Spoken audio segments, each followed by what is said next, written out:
So there's a handful of ways you could do it. Of course, you could advertise on podcasts. You know, if you have the dollars to do that, there's lots of different advertising platforms you can go to.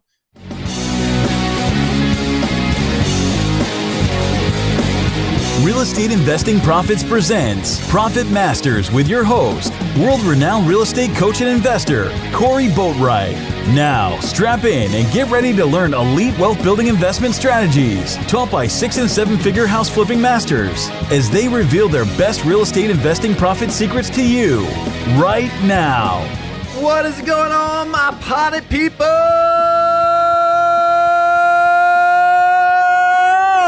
This is Corey Boatwright. I am your host of Real Estate Investing Profit Masters and the founder of Real Estate Investing Profits.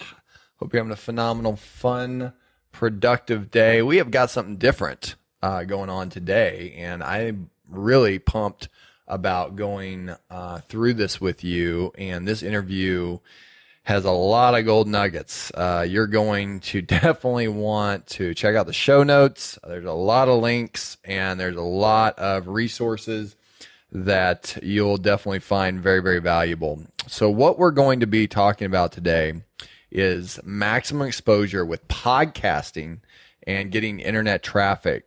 And you as a real estate investor are familiar with a lot of offline channels of marketing, maybe some online channels of marketing like pay-per-click, maybe your organic search on your website. But there's probably a good chance you're not using podcasting to create any kind of authority. And maybe that's something you've thought about, but you don't know how to get started.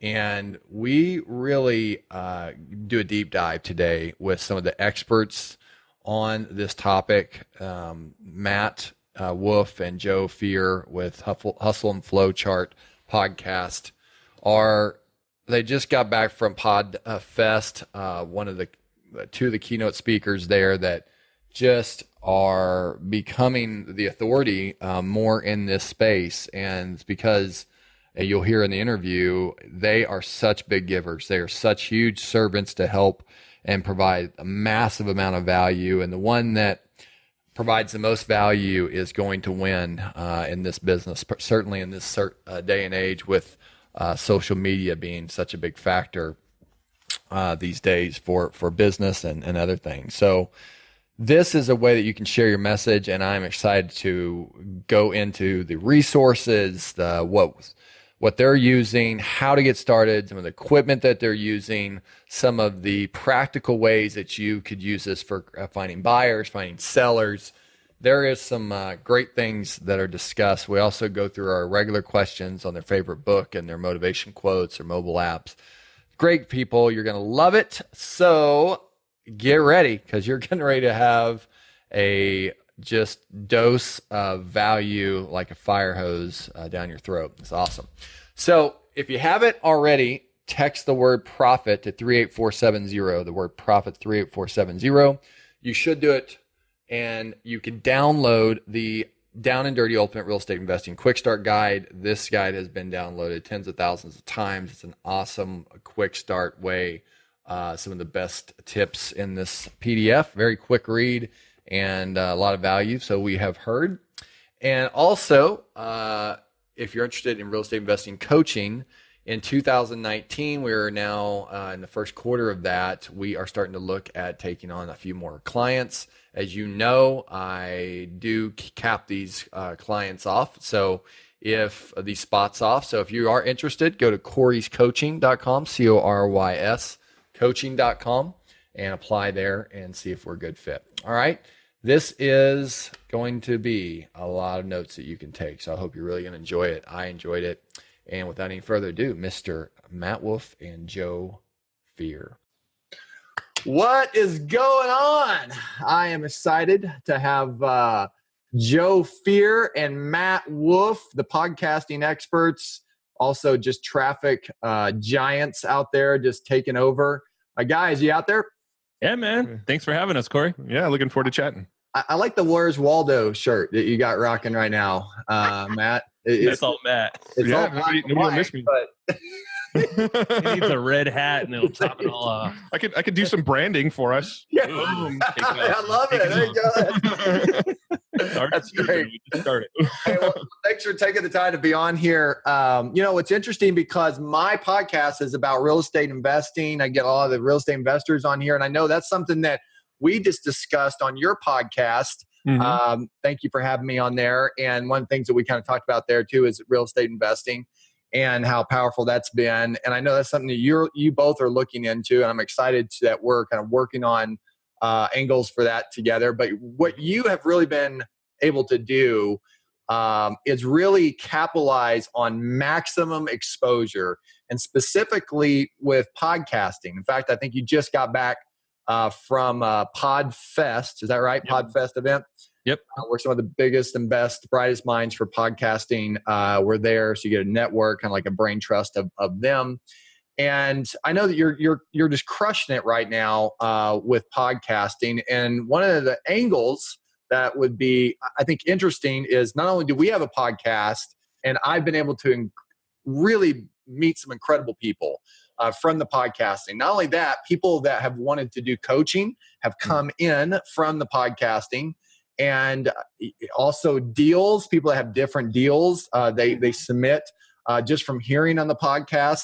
And in general, it's just been great to build what I call people equity with good people out there that listen on the podcast. And it's interesting. They start listening to every single episode. If they like one, they'll go back to 1, 2, 3. So it's almost like checking off the list of every single episode that you have. So I want to hear your story and really what's going on with you on your expertise on podcasting. And then what I like to do is I like to figure out more of an angle that those that are listening right now, most of the audience are real estate investors, what you think would be a great way for them to capitalize on. Either one, they could probably raise some money from doing podcasting. They can meet some really great people.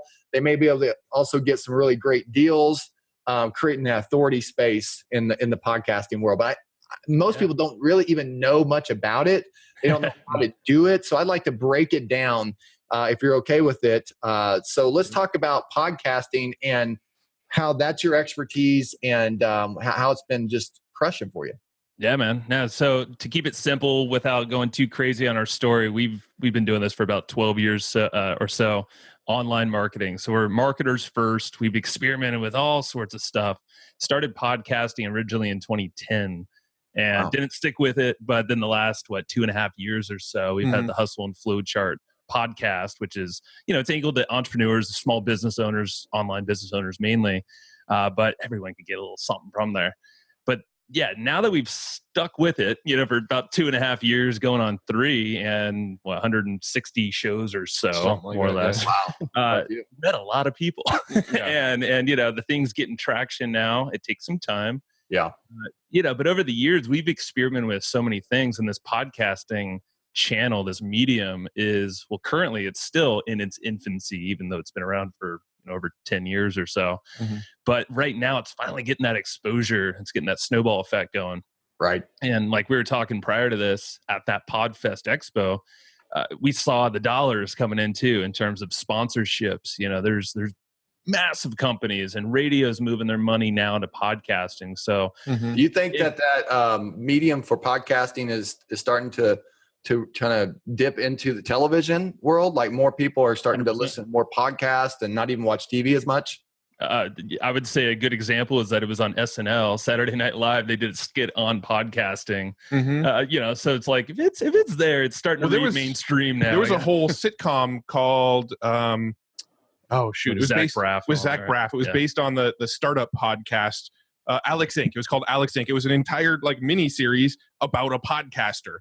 And so I definitely think it's getting more mainstream. And then you hear this news that Spotify bought Gimlet Media, which is like a premium podcast production company. Wow. And Spotify also bought Anchor, which is a low barrier to entry podcast platform where it's really easy to get in and record audio and get it online real quick. $350 million. And that's probably just the beginning of the acquisitions and that money coming in. So podcasting, we're super, super bullish. It's got this sort of momentum behind it right now that anybody in the podcasting world really can feel it and tell that it's kind of on this upward trajectory. just because it is getting featured so much in regular media. Like you mentioned, radio advertisers jumping over to podcasts. Well, the largest radio advertiser on the planet, as far as I know, was Geico. Yeah, right. And Geico is now moving their money over to podcasts instead of radio spots.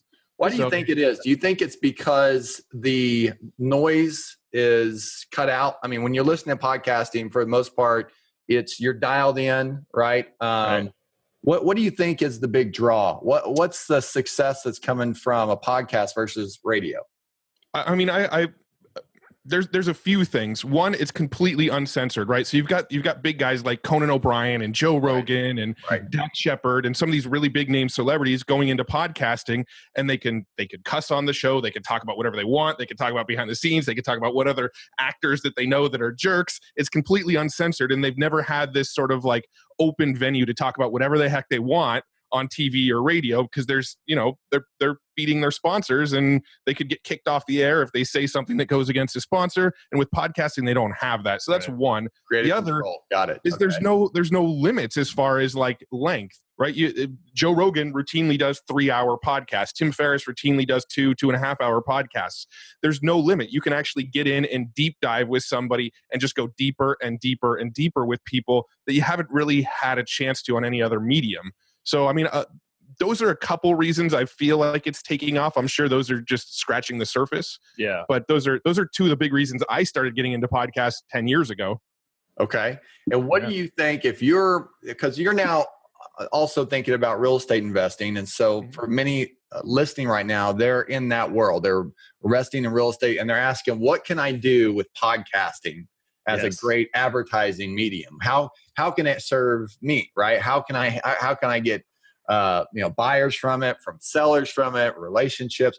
If let's just throw that out there. If you're a real estate investor and you want to use podcasting to your advantage, what are some of the tips that you would share? So there's a handful of ways you could do it. Of course, you could advertise on podcasts. If you have the dollars to do that, there's lots of different advertising platforms you can go to. AdvertiseCast is one of them. Okay. And, typically you're paying, about $25 to $30 per CPM. Per thousand downloads. Yeah. Per 1,000 downloads. Okay. Correct. So that's, you can do the math and talk to, a company like them, and they can give you some related podcasts that sync up with your ideal audience and what you're trying to do. How much is it per 1,000 downloads? Yeah, $25 to $35, somewhere in that range. $25, $35. Okay. And that's AdvertiseCast. We'll put all this in the show notes too. Are there some other ones? Are there some other ones that are out kind of competing with AdvertiseCast? True Native. True Native is the other one that we've been talking with quite a bit. So AdvertiseCast and True Native are the two advertising platforms that we kind of know people at those companies personally. But there's a ton more. Those are just the ones that we've kind of dealt with. So some other ways. So advertising is one way. Hosting your own show is probably a pretty obvious one, is you can have your own show in your niche. And a lot of folks will kind of overanalyze that and be like, there's so many real estate podcasts out there or whatever. It doesn't matter. That's the secret. You have your own voice. You have your own voice. Most of these podcasts, which you don't really notice unless you deep dive, is they pod fade, which is they drop off after like 5 episodes. Pod fade. I got it. Okay. Yeah. Unless they have some massive list, they're, spiking their downloads from day one. A lot of people lose interest. Yeah. Well, just in the real estate world, like one of the biggest assets you have in the real estate world is your network, right? You're constantly trying to have investors in mind, and you want to have, properties fed to you, and, having a bigger network, you're going to get further in real estate, right? Well, there is no better networking tool that I've ever personally found than podcasting, right? Because it's a way to pretty much connect with anybody, pick anybody's brains, and then actually build a relationship with them after you've actually interviewed them. And so just the ability to rapidly grow your network is just huge. Well, just imagine this too, is you can cherry pick your guests. So if you have a guest show where you interview folks, and it doesn't have to be an interview for us, it's a lot more conversational. I mean, you were on the show, so it's like we don't have any predetermined questions, and you can kind of have nothing against that, because that's super cool. I know that's your, but Well, no, you can do whatever you want. The creative control is yours, right? 100%. And the cool thing is you could cherry pick maybe potential investors or business partners or mentors that you want in your network. And the fact that you have this platform and that iTunes and all these other networks are not saying what your download numbers are, how many subscribers you have.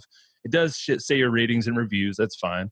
But you kind of have this invisible number. It's our buddy Brad Costanzo kind of dubbed it that. Yeah. But that's leverage for you because like when we started off, we just tapped our own network. People like Roland Frazier, mutual buddy, like, he didn't know that we probably only had like 1,000 downloads a month. That's not true. We had more than that, but still. More than 1,000 downloads. But yeah. But still, like you get these high net worth or highly connected folks that now they're your buddy because you want to do some follow-ups afterwards. You want to just continue the conversation and be cool. Right. And this is such an easy way to get those people in there. Yeah. I love that. And, I mean, a couple more notes too. They say that the absolute best way to get a true understanding to really learn something is to teach it. Well, podcasting is another platform to teach what you're learning. So if you go and you do some deal and you structure it in a different way than you've ever done, and it's something really cool that you think others should know about, you can go teach it on your podcast and it's going to help you lock it in your brain. Totally. So that's great. So let's talk about if you're a real estate investor and you're wanting to attract a buyer. Right? Mm-hmm. How could you use podcasting? Just a few really practical ways that you could think of that could attract a buyer. So attracting a buyer, I would probably suggest that would be using your own podcast as like your base. That's your platform. Right. So they get to know who you are. Yeah. They really understand your voice. They get to know, like, and trust you, the whole Cialdini things. Right. Yeah, and if you just imagine the intimacy of having someone like their headphones are on or you're in the car with you, like they're not listening to anybody else. It's you. So, if it's 30 minutes, an hour or longer, they just spent that time with you. I mean, there's no other medium out there, Facebook or YouTube. It's like, a minute. Scrolling. Yeah, right. Yeah, I mean, if you want to, if you're out there and you're thinking, okay, I'm looking for some real estate investments, are you going to go and like Google who do I buy investments with, or are you going to tap into the person that you spend hours a week listening to in your ears, right? Like you become essentially their mentor a little bit through the form of podcasting. And next thing you know, you're going to, when you have deals available, you're going to have a pretty good flow of people who already know who you are, that know that you're someone that you can contact about that kind of thing. Right. I like that. It's pretty creative. And I agree with, being able to capitalize on the leverage that you have of your own voice and being able to create those conversations where it feels like you're talking to one person. It feels like that person gets to know you, even though they maybe never really met you. They feel like they know you just from those conversations, and they think like you, or they have those same questions that come up. So you relate with them. What if you were wanting to attract a seller? How would you use podcasting to attract sellers? I mean, to be very honest, there's you can use that in the same vein if you want. There's probably a lot of cool traffic stuff you could do outside of the podcast vein, because we do a lot of advertising on Google, Facebook. You can geo-target a lot of locations in any of these ad platforms. Before going down there, though, would you recommend anything on the podcast front, Matt, for attracting sellers? I mean, you can mention on the podcast that that's something that you're constantly doing. I know. See, the thing about the real estate world is I know it's a little more regulated than the world that we work in. So I know there are some areas that are kind of, can I say this publicly on the podcast to attract investors and stuff like that? And so, I'm real hesitant to speak up too much on what I can and can't say on the podcast, because I don't know all those regulations myself, because I'm not really in the real estate world. But maybe one thing I was thinking about as you're talking about that, because it is a little, I mean, there is some regulations on the single family more. So, however, maybe you had something where you had a podcast and you were talking about your maybe some of the things you're providing to the community and helping the community. And maybe one of the things you come on your podcast is say, hi, this is Corey with House Kings, and we are Oklahoma's premier real estate investing company where we buy properties in 7 days or less. And if you have a property that you want to sell or know someone does, let us know, and we could actually give you $1,000 for referring it or something like that. That's awesome. Yeah. People then would, if you said that repetition over and over again, every time you had an episode of something, then you could say, well, we're going to talk about whenever you're moving, there's companies out there that you can choose. Well, which one's the best? And maybe you interview moving companies. Yeah. But basically you're kind of being your own sponsor. When people listen to it and they know someone, I know, Matt that wants to sell a property. I'll tell him to call Corey, right? Something like that. Yeah. So exactly. I think that's yeah. Yep. And I like that you said that. Is like you almost create your own sponsorship. We do the same exact thing on our show. We're always trying to have anyone in that podcasting area to join our email list and come over to our website. On the website, we have a lot of ways we could do follow-ups. I like that. You have messenger bots now with Facebook. So that's a little bit more, intimate. You're getting in more in their phone now. You do all sorts of stuff, text message, follow up with ads. So, and maybe it's two different shows too. So you have two angles, maybe decide what is, in real estate, maybe there's one, maybe you want to separate them. I don't know if that's the same show or not. But you want to make it easy on folks, whoever your target market is there. I like that. So let's talk about just briefly, because some people are going, okay, I understand podcasts. Maybe they listen to a few, but how in the world do you start it? What tools do I use? Do I have to be a tech genius? Do I have to hire someone to do it? Would you be willing to talk about that a little bit? If they want to start a podcast, sure. What's the fastest way that you recommend for them to get going with it? And what are some of the basic tools that they're going to need?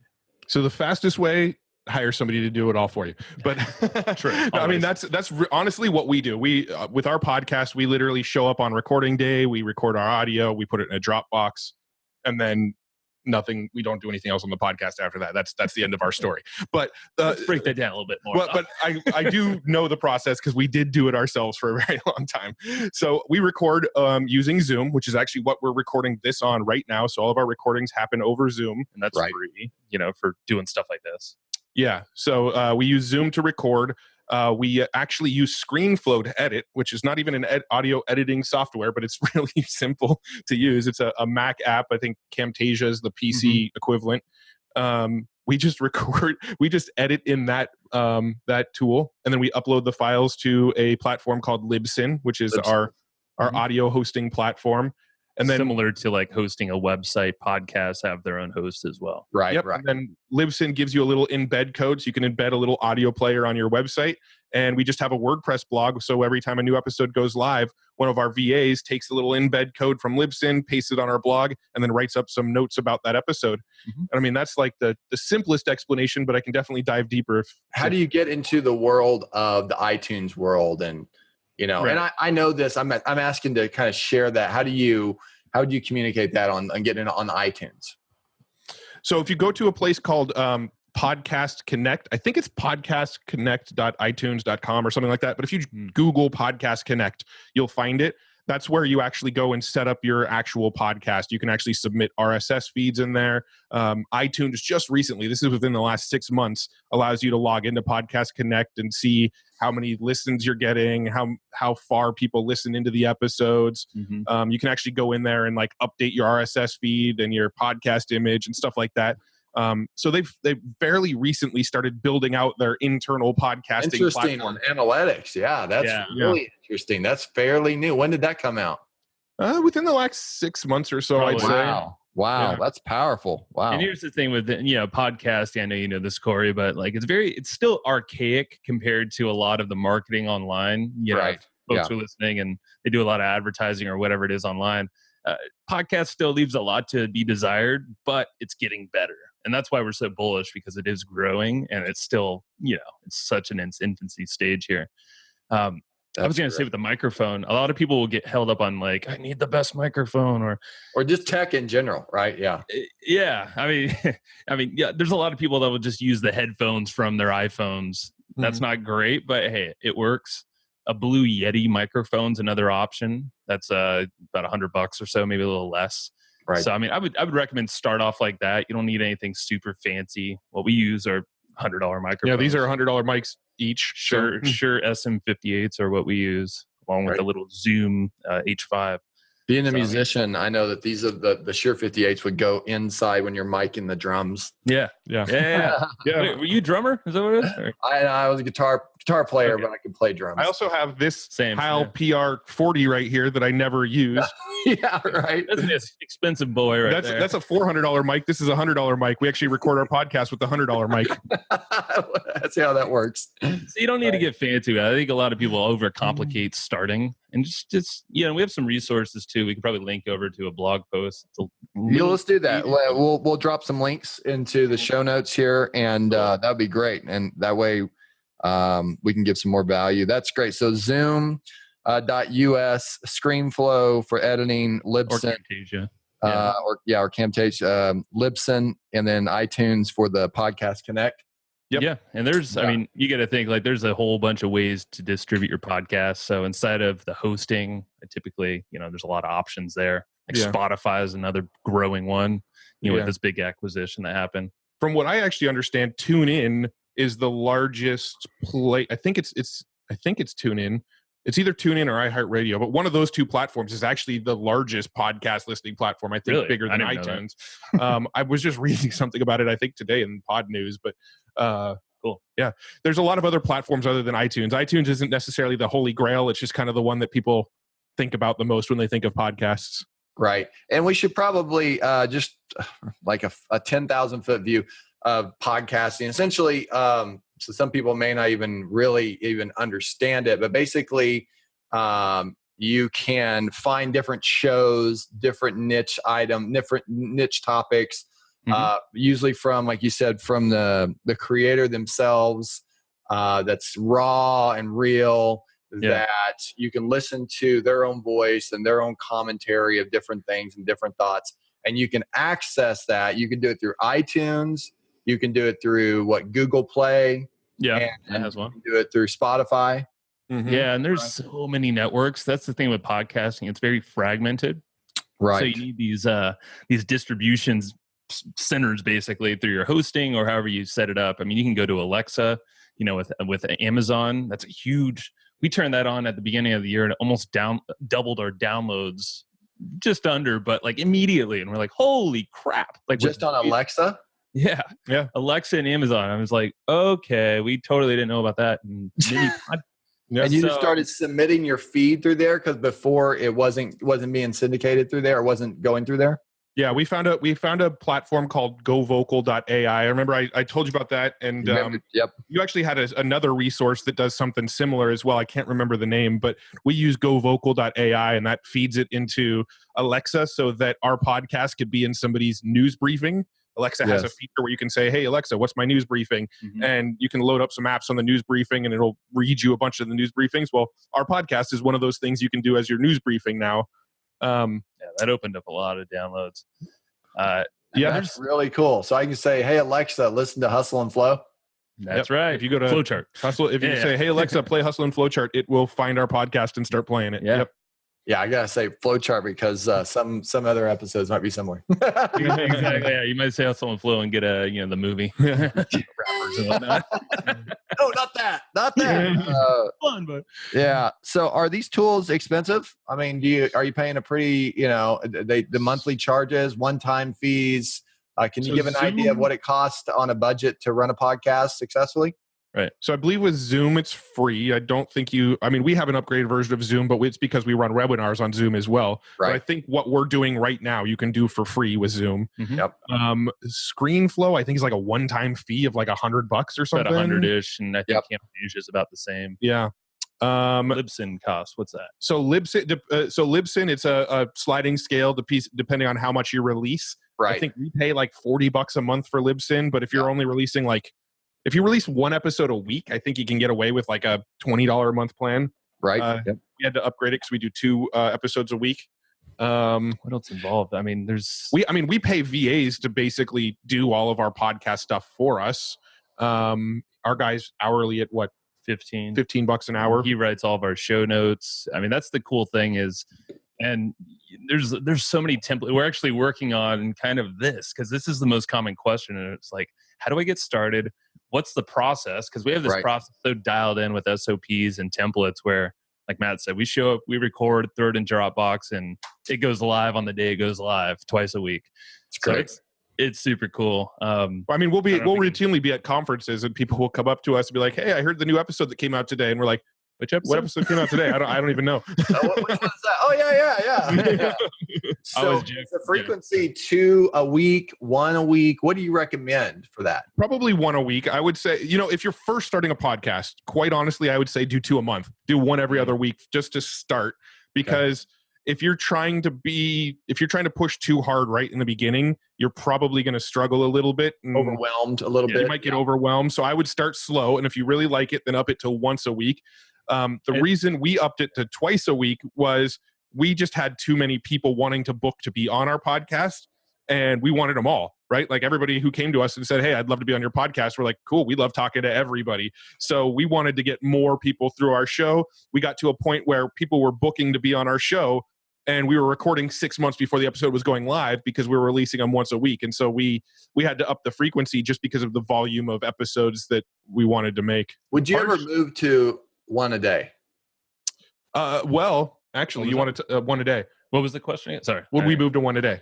Would you ever want to consider moving to 1 a day? That's So what we're going to do, and actually just to wrap up just before this question here, I was going to say one reason why we failed in the past in 2010 when we started with our previous podcast, we've had like 3, I think, back in the day there. Yeah. And then you had a couple. We didn't batch record. So like when we do our podcast, we record 4 in a day. 4 in a day. Yeah. You don't have to do that many, but that's like our brain is like, let's not be willy-nilly about this because you want consistency for your subscribers. People want that expectation. And the way that we work, and most people, is like just crank them out, get them all scheduled. It's easy for scheduling people as well. Yes. And it's worked now for almost 3 years. So batch them up. So so even though you really do 2 weeks, so basically you knock out 2 weeks in a day.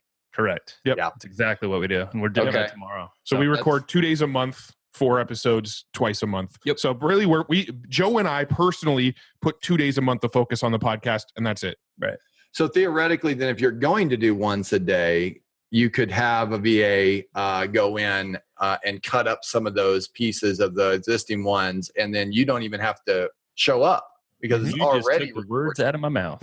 Yeah. So basically repurposing. I like it. Yeah, repurposing so that's a multi-channel or repurpose idea is very powerful because you're then putting the quantity that's already something good that you already know is working and cutting it up into instead of the pizza into the slice. And you might even have a better chance. Actually, I think you probably would, because based on what YouTube says, if your video is longer than 2 minutes, or even I think it's down to a minute, like most people bail out after a minute. So if you have a shorter podcast and you're interesting, but shorter podcast, you're probably going to get a lot more people digest the whole thing versus, something like this today, which I know you are not boring. I might be boring, but you guys are not boring. But having people go through the whole thing may not be as likely as whenever it's a shorter podcast, right? Right, exactly. True. Yeah, our shows run between 1 hour and 2 hours. We have some guests that we'll actually keep going with for 2 hours.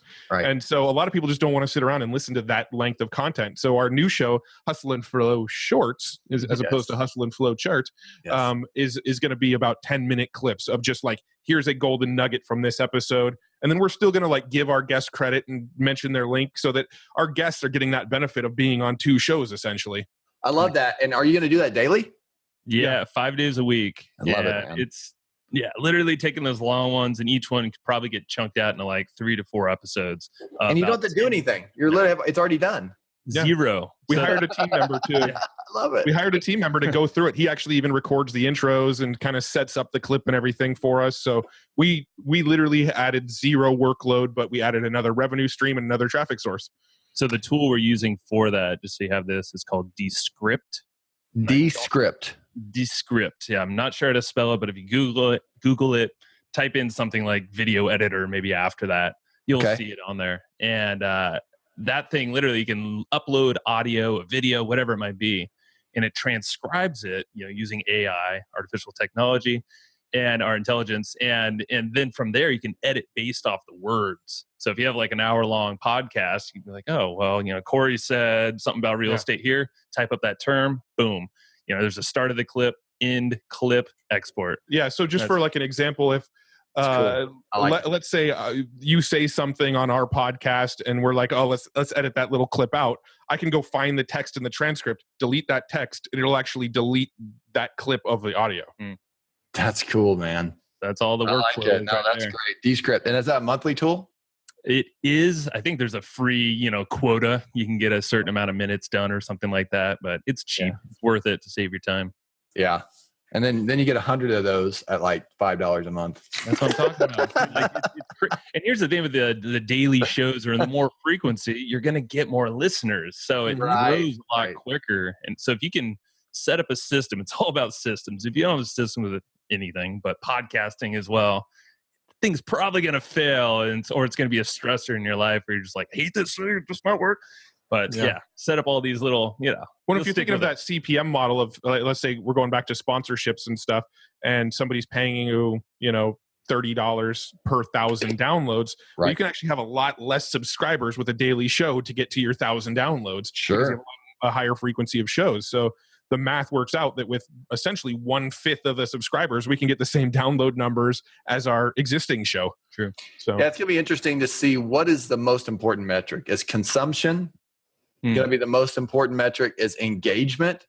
And if it is engagement, how do you really tap in that if you're not really being able to say, I heard about you from the podcast. I heard about you from the podcast, or some direct kind of method from your links or whatnot. Yeah. It'd be interesting to start seeing what the real KPIs are that are moving the needle. Yeah, agreed. That's true. I mean, for us, obviously sales is a big number for us. We're looking at sales, and everything we do in our business now is pretty much led with the podcast. People discover us from the podcast, and then after they discover us from the podcast, then they start diving into the various courses we offer and the memberships we sell and the affiliate products we promote. And, if you're in the real estate world, you can do the same thing, right? You have this podcast, lead with that. People start listening to the content. Because people listen to the content, you now know they're interested in real estate on one side of the spectrum or the other, and you target them with what you have to offer. It's really interesting because we get a list of people that are interested in selling a property, from a data scientist and from other list providers. And they check off kind of a weighted matrix of motivation, right? They were bankruptcy at one point.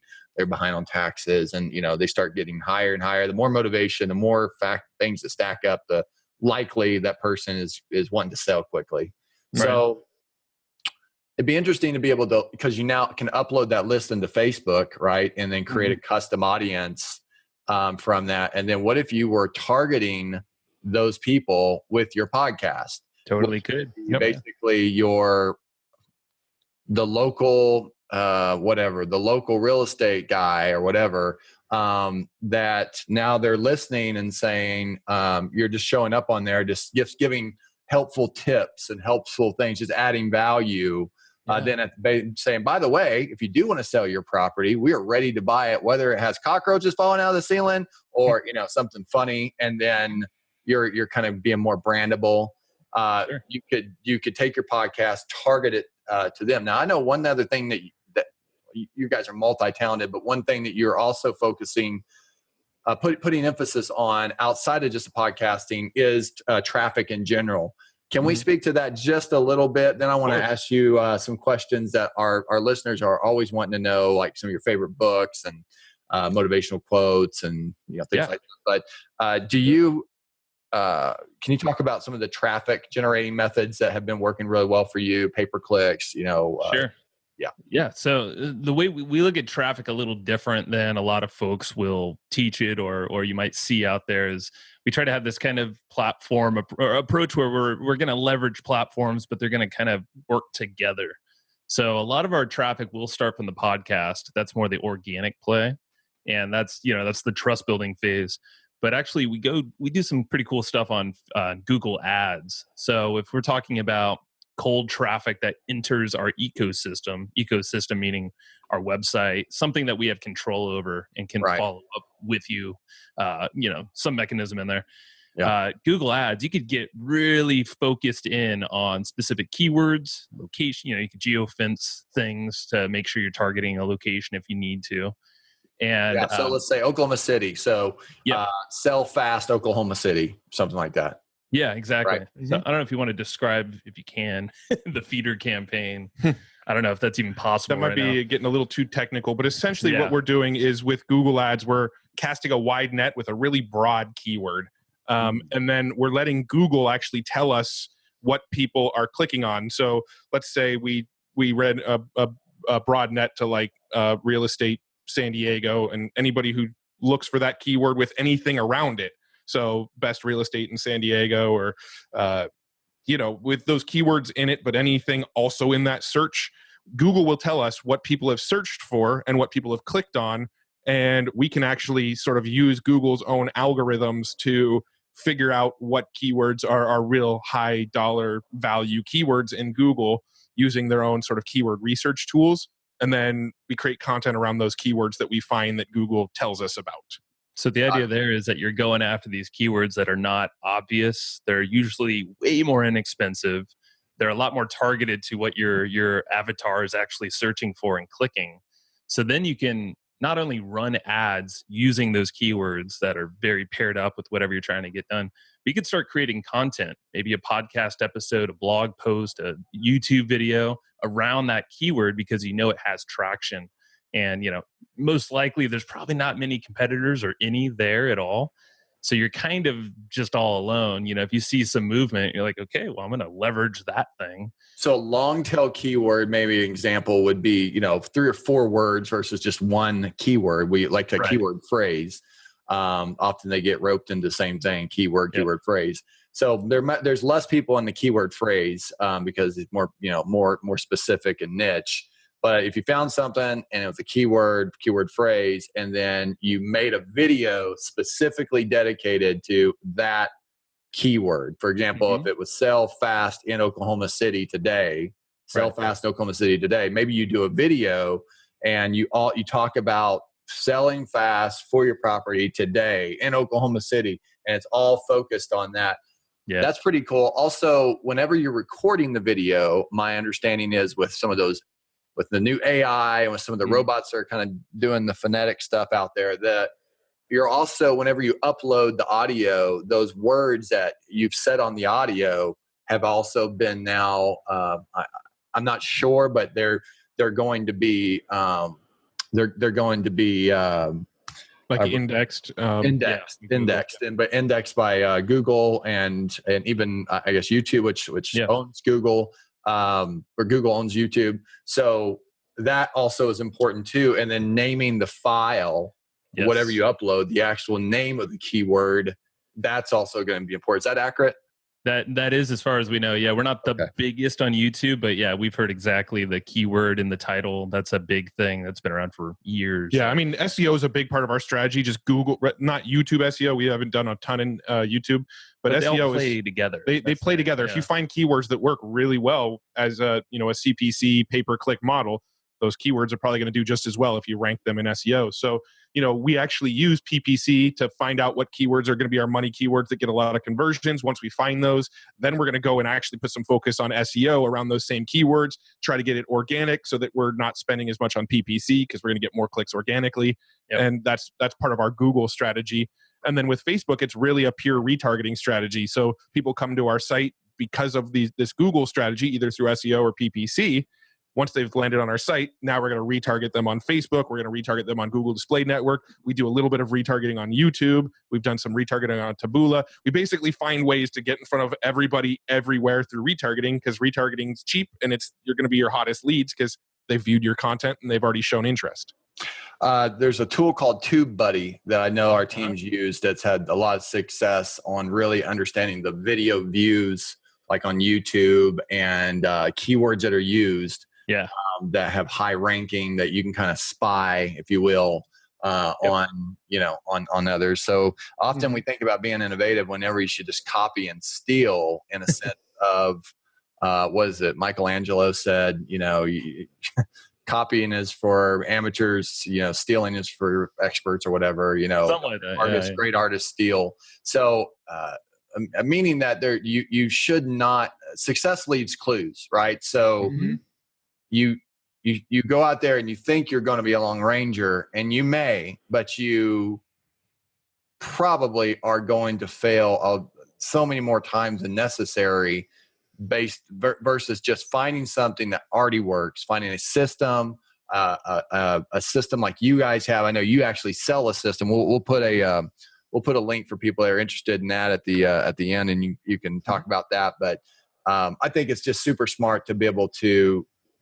find somebody that already has got that experience and just do what they say and just walk the path and just copy and steal that model and instead of just going out there and try to be a long ranger. Okay, that's great. That's really powerful. I think those are some really great tips for folks, and a lot there. We'll have all this in show notes. I think there's some really great strategies. People probably thinking new ideas right now as we're talking about podcasting. And you briefly mentioned retargeting. Retargeting is basically if you're going on Amazon and you're looking at a pair of shoes, and then you go to a golf network channel.com, and then all of a sudden the shoes are showing up on the right-hand side.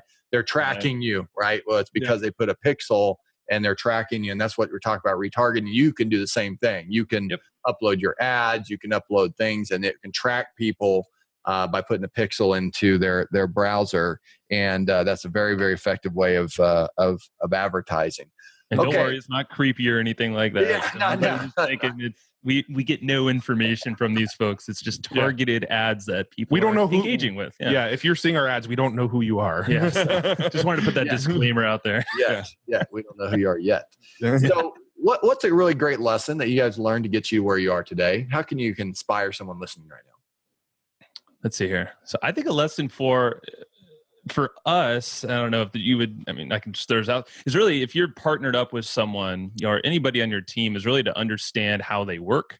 The way that Matt and I, we really understood how we work as partners. Over the last 12 years, we've hacked it, but the last couple years, we figured out, okay, that's what makes you tick. Those are your buttons to, I probably shouldn't press unless I want to. But don't poke the bear. Don't poke the bear that way. Yeah. So we've used the Colby Test, the DISC assessment, the Enneagram. All these different personality type, assessments that are cheap. The 5 love languages. We use that all the time. But yeah, it's created this really cool relationship with Matt and I, where we share. Yeah, you like that? We're work husbands. Work husbands. The wives call us. No, I think that's good. Yeah. I think it's just good to know. And even if it's just you're hiring someone, we hired an ops manager based off of her personality. Yeah. It's huge. And she's like a perfect mold between two of us, but actually gets stuff done that we don't like to do. Yeah. So it's helped. Yeah. The advice that I have, it's probably a little more specific to podcasting in general, is this whole thing about being authentic. I think one of the biggest shifts that we had that is really sort of taken our podcast to kind of this flat line to all of a sudden this hockey stick growth was this moment that we decided, let's stop trying to sound like other podcasters. Let's stop trying to put on a radio voice and ask the questions that we think our audience wants to hear. And we started just being selfish about it, asking the questions we want to know ourselves, having fun, talking about things that other people are too scared to talk about on their podcasts. Be selfish. That's a good one, actually. If you have a podcast, be freaking selfish, man. People don't mind that. That was what grew our podcast, quite honestly, was we were kind of at this flat line thinking about giving up on it again. And when we decided, you know what? We don't really care what people think about us or what we say on the show. What do we have to lose at this point, right? What do we have to lose? Let's just go crazy. The podcast just took off. So just this, be your authentic self. If you're going to do a podcast, don't be who you think others want you to be on the podcast. Be authentic. Yeah. I think that's great advice. Definitely served us well for being able to provide value and basically don't compare yourself constantly to someone else, because it's a losing battle. And it just gets harder and harder if you keep doing that. It's harder. What's one of your favorite business or motivational quotes? I actually had one that I was actually trying to look up on my phone. I wasn't ignoring you when I was sitting there flipping through my phone. I was like trying to look up this Seneca quote and I couldn't find it, but it's actually on my wall in my other office. So I can actually go run and grab it and read it while Joe says what his favorite quote is. I don't have a total quote, but it's a phrase. It's an idea from Roland Frasier that kind of stuck with me. Yeah. And essentially it's just do stuff that is frictionless. Yeah, because he talked about, he tried to start a podcast and actually bought all this crazy equipment. He had this big master's plan that he was trying to do, but then he realized way too much friction for him. Like that's not his, and that's not my personality. Like if there weren't systems or a guy like Matt that I was co-hosting with, no way in hell would I be doing what I'm doing right now. Swear to God. So Matt's really structured, and that's more, his really MO. Yeah. And I'm more the one-to-one, just kind of get stuff moving guy. Yeah. Yep. So frictionless. That's how good this has been on my wall. I don't even remember the quote. I had to go actually pull it off my wall to read it. But it's the Seneca quote that says, "You act like mortals in all that you fear and like immortals in all that you desire." Ooh, say it one more time. You act like mortals in all that you fear. So you don't do the things that you're afraid of because, you act like a mortal, but then you act like immortals in all that you desire. So I want to travel more someday. I want to go do something that I want to go jump out of an airplane someday. I'm a superstar in my mind, but I never take action. I never do the things. That's great, man. So all the things that you want to do someday, you act like a mortal, like someday is going to come. And all the things that you're scared to do, you act like a mortal because you're afraid it's going to kill you or hurt your reputation or whatever. So I've had that quote on my wall for years and I haven't looked at it in a long enough time, apparently. Still hasn't memorized it. I thought it was going to be about stoicism or something because Seneca has a lot of... stoicism is amazing. What about books that you recommend, at least one that's really changed your life? You actually just reminded me. I was going to say Story Brand by Donald Miller because I feel like that has really helped my brain shift into how to present ourselves. We've used it in I know I've used it in the podcast, just talking about the market and their desires and, all that stuff that's kind of in their brain that a lot of people don't. That story, story that's getting people in touch with where they are, the sounds, the feelings, all that. Understanding them. And then, once folks realize you understand what's in their brain or what they're going through, then you're hooking them. And you can do that with the podcast. I was going to say Meditations also by Marcus Aurelius. That's a awesome book. Very stoic. There you go. So my book, I actually looked this up too. I knew the book name. I just didn't know the author's name. Is a book called Straight Line Leadership by Dusan Ducik. So his name is Dusan, last name Djukich. And the book's called Straight Line Leadership. It's a good book. And essentially it's a lot of actual Stoic philosophy. The book is very much a Stoic philosophy type book, but applied towards business, leadership, success, entrepreneurship, that kind of stuff. Right. So it's Stoic philosophies, but very, very tailored towards entrepreneurs, business people, investors, that kind of thing. Very cool. I'll write that down. I'll put that down. What's one of your favorite mobile apps that you use in your business every day? Slack is really on my phone. So I know I'm always trying to communicate with the team and Matt and all that. Slack's great. I use that a lot. Yeah. OmniFocus for me. It's a desktop app and it's a mobile app, but it's basically like a task management thing. It follows the Getting Things Done by David Allen philosophy. You basically load a whole bunch of tasks in there and then you can organize them into tags and the due dates and stuff like that. It's kind of like if you took all the tagging, the cool capabilities of tagging that Evernote has, and you took like the best task management software you've ever used and combine them into one, that's OmniFocus. And I've been using it for probably about a year now, and I don't know how I ever lived without it. That's amazing program. It is really good. I can see why you definitely probably would like it as well. I like Todoist a lot. I do like Evernote. There's one called Things, which if you ever use Things, oh yeah, I've had that. It's very basic. Has the tags on there. I think finding the tags for me have been super helpful. Yeah, tags are cool. Finding anything, you can just put an idea or whatever, you can brain dump, and then it indexes by those words or whatever tags that you're going to use the most. But OmniFocus is something I've heard more and more people tell say great things about, and I do know it's it's pretty robust for sure. Yeah. And the Reddit app for me. That's my toilet read. I sit on the toilet. Every time I'm on the toilet, I'm flipping through Reddit. Reddit's good, and I feel like my Slack was too cliche.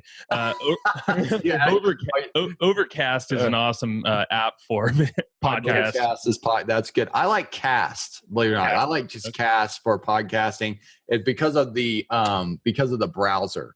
So I'm on my, and it pulls in from where you were. So if I'm not on my phone, a lot of people think podcasting is only from your phone. Right. But on Cast, you can just listen to it on your browser, and you can speed it up at twice the speed, which is a big fan of too. Plus, you can share if you ever used. Do you know what I'm talking about? This mobile app called Cast. I've never used it. I've heard of it, but I haven't used it. it. It's a red icon. You should check it out, man. And the way that they index like the next episode, you can put a little marker, like how many episodes that you've missed that you haven't listened to. It also separates the video from the audio only ones. And you can, once you listen to it, you can have it go off your phone. So you can either stream it or you can have it download. It's, and then the sharing's really cool. But anyway, I like that one. I used Overcast before. I've used a bunch of them. Yeah. There's so many of them. Cast has been great. I think it's like Cast Net or something like that. If you type in, it's like a red icon. Perfect. Do you guys get 8 hours of sleep a night? I do. I do too. Yeah. I didn't used to for a while though, and then I realized, this is like the perfect thing for my brain. So if I want to feel better, and I mean, it's just like, screw the coffee and just prioritizing sleep. I think it was my bigger aha recently this year. I would say during travels and conferences that slips a little, but I would say 90% of the time my routine is I go to bed at 11, get up at 7, so I get about 8 on the dot. That's what shocked me was 23andMe. It took that and then sought out some precursors for Alzheimer's disease, dementia, and that'll be a good motivator. Hell yeah, it was. I mean, so I'm like actively. I don't even know what I said. This Elevate is another good app. I subscribe to that. It's like $40 a year. I'm like hooked.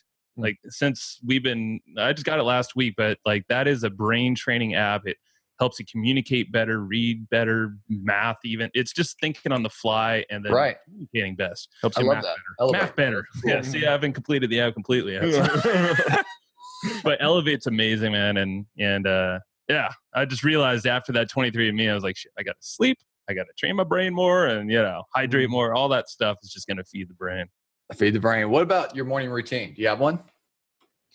I do. I have a morning routine. I have more of an evening routine actually, but my morning routine, get up, make a coffee. I actually make a coffee with an AeroPress every morning. It's a little more of a manual process, but it's just kind of like me getting ready for the morning.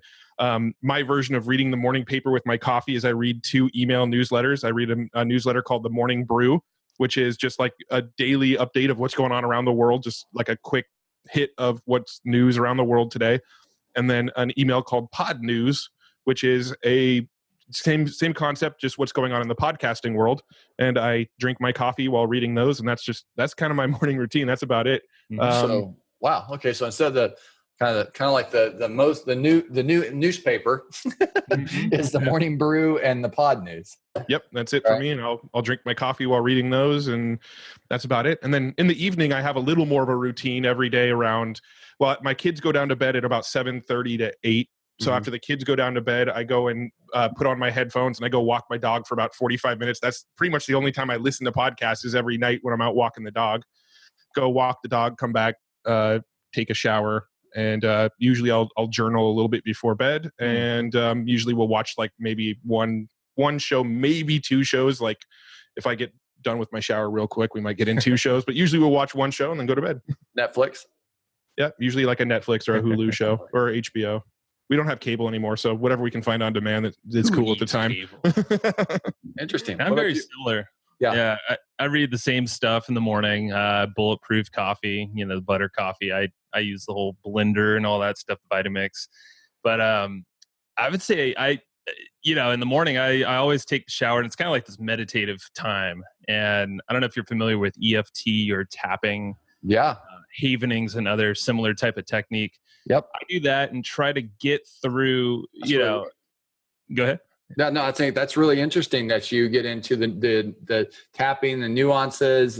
Yeah. Mm-hmm. I've seen it help me in so many ways to either if it's an aching pain, if I have a headache, if I have I had a back issue for a long time. And this is one of the mechanisms I just diminish that pain. Wow. Did other stuff as well. But if you want a quick hit, I mean, the way I use it in the morning is to really focus in on what's most important. So it helps me prioritize, get my head clear before I start cracking open my phone or anything else.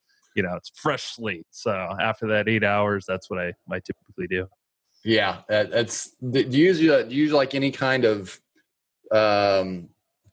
hardware? Like I have what's one called Muse. I've tried it. I don't have one though. How do you like it?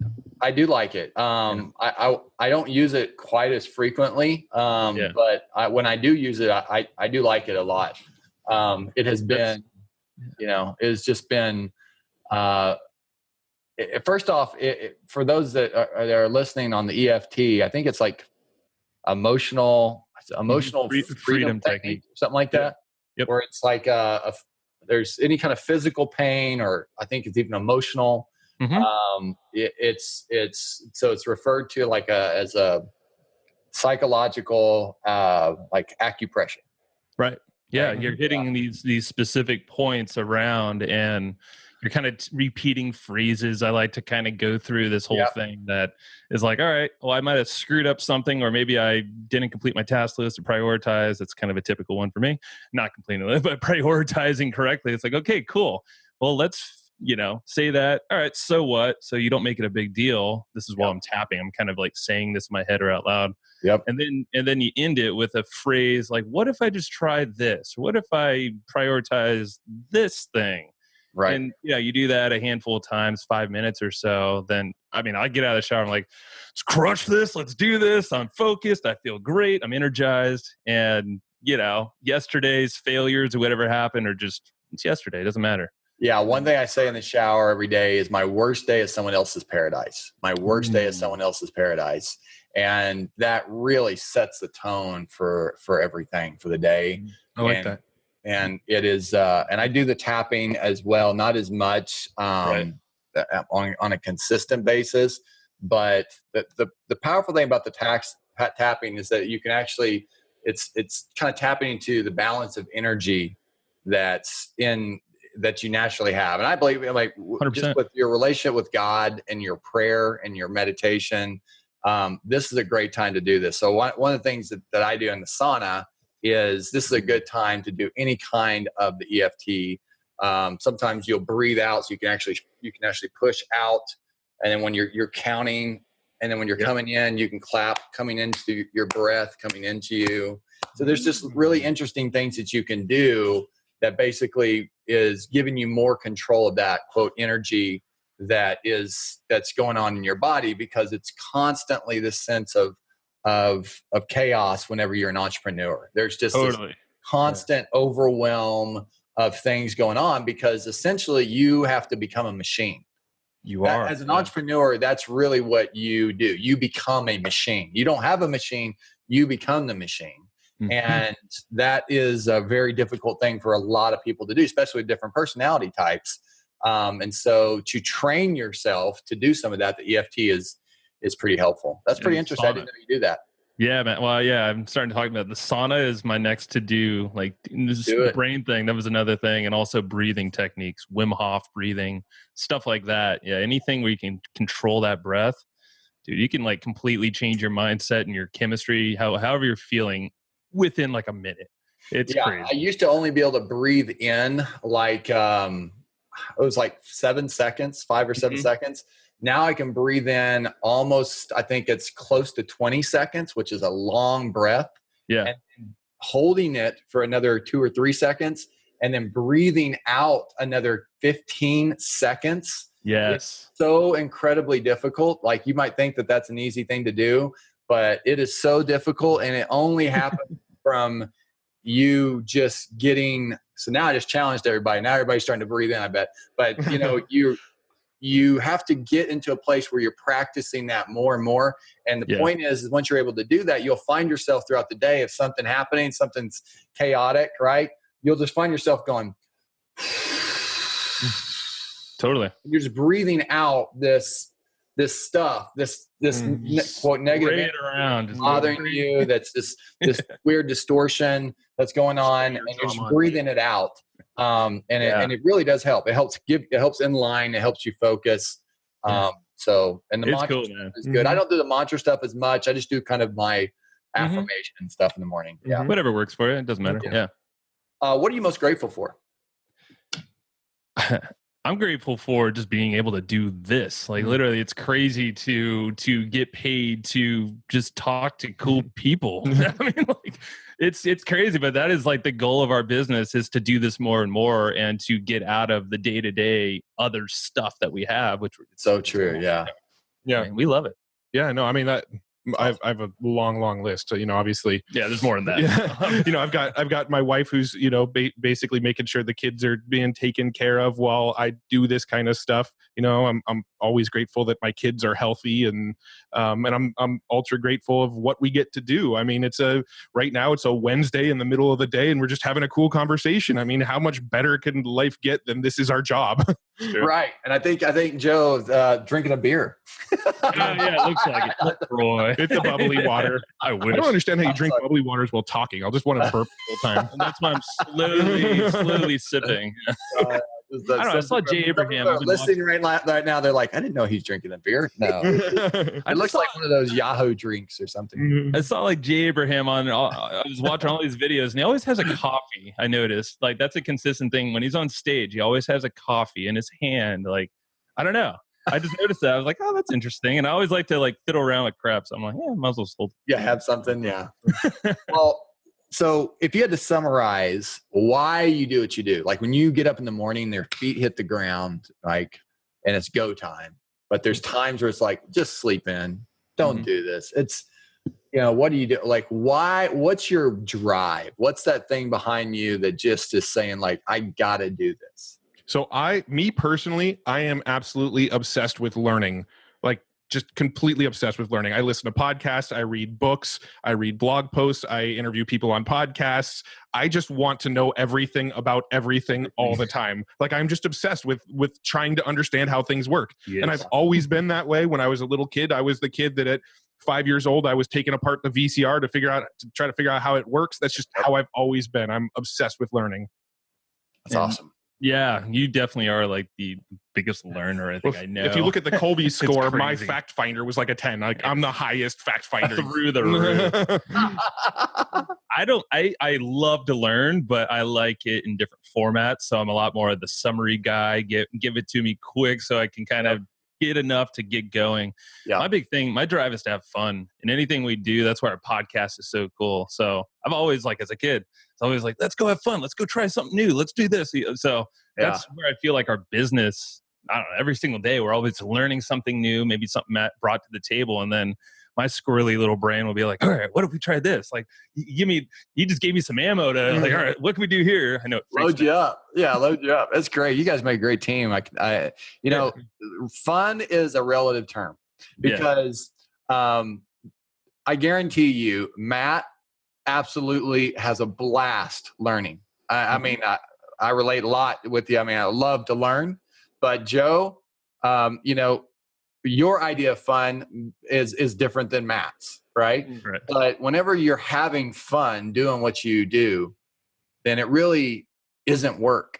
And the biggest challenge I think for entrepreneurs is finding a place where it's like, I'm having so much fun, whether that be learning new things or going out and doing these cool experiences or trying these new marketing things or whatever, that I don't feel like I'm working. And so you want it all the time, right? So the hardest thing for entrepreneurs is to not have fun. Yeah. But it's not in the way where most people think. Most people that aren't entrepreneurs, they would say, you work all the time. And what they don't realize is that my work is having a blast. I mean, I'd rather do this than go do what most people would think would be, quote, fun, right?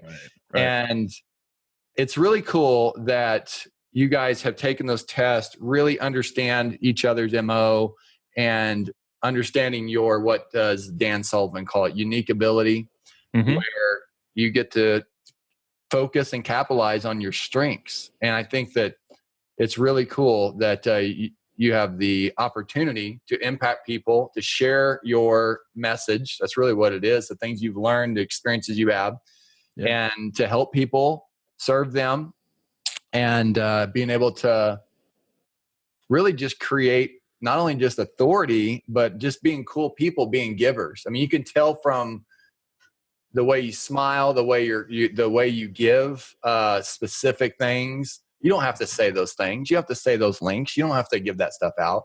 You could keep it to your chest. You could tell that you're a giver. And man, that's one of the things that I think is going to make you even more successful from people that have been at it for a longer time. Maybe they have more technical know-how or whatever, is being the biggest servant. It's being the biggest person that's going to help others get what they want to achieve in life, because eventually you'll get what you want out of life. And speaking about that, let us serve you now. What is the best way that we can serve you? How can we get in touch with you? You have a course available, programs, what is the way that those are listening right now, like, I really want to talk with you guys more. I want to start a podcast, or I have a website and I have absolutely no clue how to drive traffic to it, but I have a good name in my market or whatever. And they realize the value that you shared, and they want to get in touch with you and to learn more. So is there a link that they can go to? Yeah. So we made one for you and the listeners. Is hustleandflowchart.com/Corey. hustleandflowchart.com/Corey, Corey. Yeah, and that'll get you a copy of our book. It's actually, we have a book that we published all about how we drive traffic, and we talk about podcasting, and we actually bring in a bunch of guest experts that we had on the podcast to talk about their favorite traffic strategies. So it's kind of like this all-encompassing, here's all the way people are driving traffic online. We made a book, we published it, you can buy it on Amazon, but for your listeners, they can go grab a free digital copy of it at that link, hustleandflowchart.com/Corey. And that'll put you in our ecosystem. You'll learn how to contact us. You'll hear about our podcast there. You'll get a copy of our book. And just reply to any of the emails you get. That goes right to either us or support gal Sarah. But anything that's kind of referencing us, she passes right to us. So you'll always get a hold of us. Okay, so you can always get in touch with. Okay, that's great. Sure. We're always there. Yeah, that's great. Except today, because Facebook's down. That's right. It goes down today as we record this. Email. It's okay. That's right. Email. That's We're good, I think. Yeah, that's right. Link. They can't. Yeah. So okay. Well, I appreciate you guys taking the time to be on here. Great show. I mean, I think that it was a very different kind of show, and this is good because you need to see different angles of marketing. You need to see things that are working in new ways to create these audiences, create this authority. And I think that we went over some really good things that can help a lot of people. Awesome, man. Love it, Corey. It's been fun, man. Thank you for having us. All right. Well, I look forward to chatting with you more about real estate investing, Joe, Matt, and I look forward to hearing how many people that get started with your program. And thank you for taking time to be on here. Of course. Cool. Thanks, Corey. All right. See you guys. Remember, be a servant. Make sure you're on our next episode of Real Estate Investing Profit Masters. We're going to bring amazing guests like Matt and Joe to you to serve you and give you the best value ever. Bye now. Hi, this is Corey Boatwright, and I have a quick question for you. What is the fastest way to reach your goals? Is it to work harder, work smarter, use system and processes, or hire rock star employees? What about just making more money? Actually, it's none of that. Those things are a byproduct of the one success component that every real estate investor or business owner that I know all have in common. And the answer is clarity. Complete laser focus on what you want, why you want it, and what are you willing to do to get it. So where do you find clarity? By hiring a coach and mentor. Now, could you reach the level of success that you want to achieve by doing this all on your own? The Lone Ranger. Well, maybe, but do you think it would take you double or even triple the time to achieve it compared to hiring a coach and mentor to help guide your path, provide proven instruction with a tailored blueprint that you could follow for building a real estate business that supports your lifestyle and helps you reach your financial and personal goals? Absolutely. Here's the fact. Time isn't recyclable. So I would like to ask you to make good use of it and extend a personal invitation for you to book a phone coaching strategy session by going to callwithcory.com. That's callwithcory, Cory spelled CORY.com. I'm going to ask you a few quick questions on that page, and we're going to go over and see how we can make sure that your business is on path to reach the goals that you want this year. So go to callwithcory.com, that's CORY, and book your phone coaching strategy session today. Remember, be a servant, and I'll see you on there. You've been listening to another Real Estate Investing Profits Master Podcast series. To receive your free real estate book, Down and Dirty, Ultimate Real Estate Investing Quick Start Guide, how to quit your job to start flipping houses in 90 days or less, head online and go to realestateinvestingprofits.com. And don't forget to follow us on Facebook at facebook.com/Real Estate Investing Profits. Thanks again for listening, and stay tuned for our next episode.